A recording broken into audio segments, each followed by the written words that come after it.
Students, today we are going to continue our chapter number 1, that is 3 questions from book number 1, and we are going to study today part number 2 of this chapter. So let us start reading this. Yesterday we have already understood, or in our previous class we had already understood about that what were the 3 questions of the king, and to whom did king consult for these 3 questions. There were many people who came to king to give the answers of these 3 questions in the turn for the reward, but king was not satisfied with any of the answer. At final he went to hermit to ask these 3 questions to hermit, but he was digging and he kept on digging, and after that, because he being old, so it was the moral duty of king to take the digging tool from hermit and to dig by himself. He started digging and the day went on till the evening came. Still till then hermit did not answer to any of the questions. Now king was very curious, and king then at last asked hermit that, now if you answer my question, that's well and good, otherwise I could leave to my home. So now let us start with the second part of this story. The king turned round and saw a bearded man running towards them. Suddenly there was someone running towards them, and that was a bearded man. His hands were pressed against his stomach, from which blood was flowing. So the bearded man had his hands on his stomach. He was pressing his hands on his stomach because blood was flowing through the stomach. When he reached the king, he fainted and fell to the ground. Fainted means he lost consciousness and he fell down to the ground. The king and the hermit removed the man's clothing and found a large wound in his stomach. So to find out from where the blood was coming, it was the wound or a wound in his stomach. The king washed and covered it with his handkerchief, but the blood would not stop flowing. The king redressed the wound until at last the bleeding stopped. So he kept on redressing the whole wound so that the blood could stop flowing from the wound. The man felt better and asked for something to drink.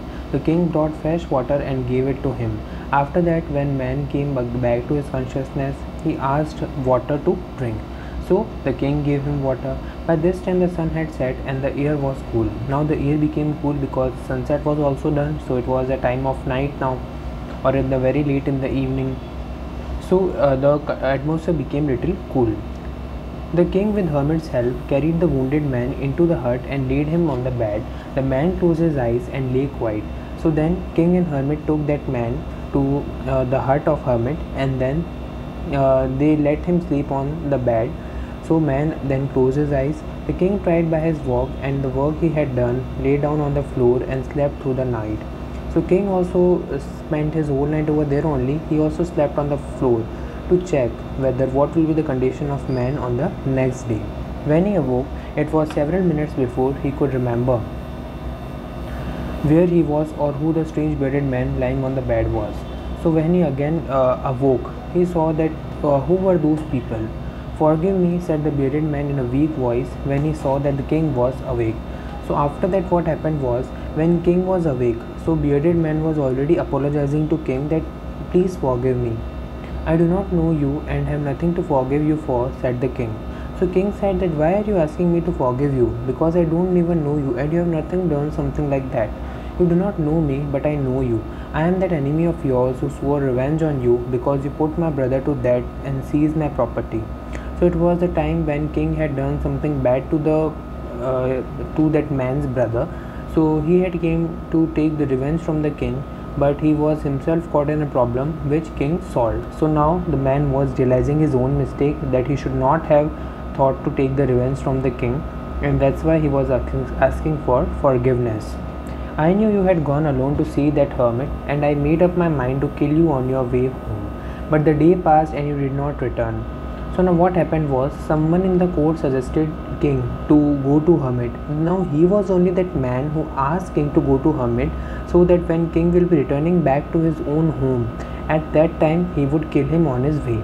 But because of hermit only, because hermit was asking to dig, means hermit was digging the ground, and that time the king helped hermit, so the whole day went on, and because of that the king could not return to his home, and he was saved by he himself saved himself because he didn't went back home till the late evening. So I left my hiding place and I came upon your bodyguard, who recognized me and wounded me. Then afterwards he came near to the king, but suddenly king's bodyguard recognized that he was the enemy of the king, so he me's bodyguard wounded that man. I escaped from him, but I should have died if you had not dressed my wounds. I wish to kill you, and you have saved my life. Now if I live, I will serve you as your most faithful servant and will order my sons to do the same. Forgive me." So after that, what happened was, because king saved the life of that man, so the man was now asking for forgiveness from the king, and he said that if you will forgive me, I will be giving my whole life, I will dedicate my whole life to you as a servant, and a very honest servant. From enemy, that man converted to the most faithful servant of the king. The king was very happy to have made peace with his enemy so easily and to have won him over as a friend. So now king was also happy that he had won that enemy as his friend now. He not only forgave him but said he would send his servants and his own doctor to look after him, and he promised to give back the man his property. So who said this? King said this. Leaving the wounded man, the king went out of the hut and looked around for the hermit. Now king was searching for where is hermit, because he should also thank hermit, otherwise if hermit was not there, king would have returned home and he would have got killed by the man on his way back. Before going away, he wished once more to get answers to his questions. The hermit was on his knees sowing seeds in the beds that had been dug the day before. These were those beds which were dug by the king himself. Now hermit was sowing seeds into those beds. The king went up to the hermit and said, "For the last time I beg you to answer my questions, wise man." So now what happened? King again asked hermit that, "Could you answer now my questions?" "You have already been answered," said the hermit, still bending down to the ground and looking up at the king as he stood before him. So now hermit said that, "You have already got your answers, then why are you asking me now? How have I been answered? What do you mean?" Do you not see?" replied the hermit. "If you had not pitied my weakness yesterday and had not dug these beds for me, you would have gone away. Then that man would have attacked you and you would have wished you had stayed with me. So the most important time was when you were digging the beds, and I was the most important man, and to do me good was your most important business." Now hermit explained him that, "You were only the one who came to me yesterday and helped me. If you were not to help me that time, you could have went back your home again, and in the way you might have got killed. And that time while you were dying, you might have wished that you should be here near me.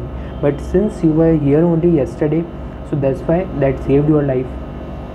Afterwards, when the man ran to us, the most important time was when you were caring for him, because if you had not dressed his wounds, he would have died without having made a peace with you." So it was king's actions only. Without thinking, he immediately hospitalized that man. He gave his hospitality to that man so that he could get saved. So he was the most important man, and what you did for him was your most important business. So the most important man was also recognized, the most important business was also recognized. That what should king do? Remember then, there is only one time that is important, and that time is now. Always we should remember that whatever most important thing is now only. There is no future, there is no past. Whatever it is the present only. It is the most important time, because it is the only time we have any power to act. Because we cannot think just of future or past and think that we would do something great toward that time. It is the present that is only available to us for our actions to be done. The most necessary person is the person you are with at a particular moment, for no one knows what will happen in the future and whether we will meet anyone else also. So whoever is with you in the present matters to you the most, and no one else can matter you rather than that person himself. The most important business is to do that person good, because we were sent into this world for that purpose alone. So what should be our most important business at the present time? Whatever thing that we could do from our side, we should always donate, and we should always try to do better for other people. So this story was given by Leo Tolstoy. The author of this story is Leo Tolstoy. So we have completed this whole story. That's all for the day. Thank you and have a nice day.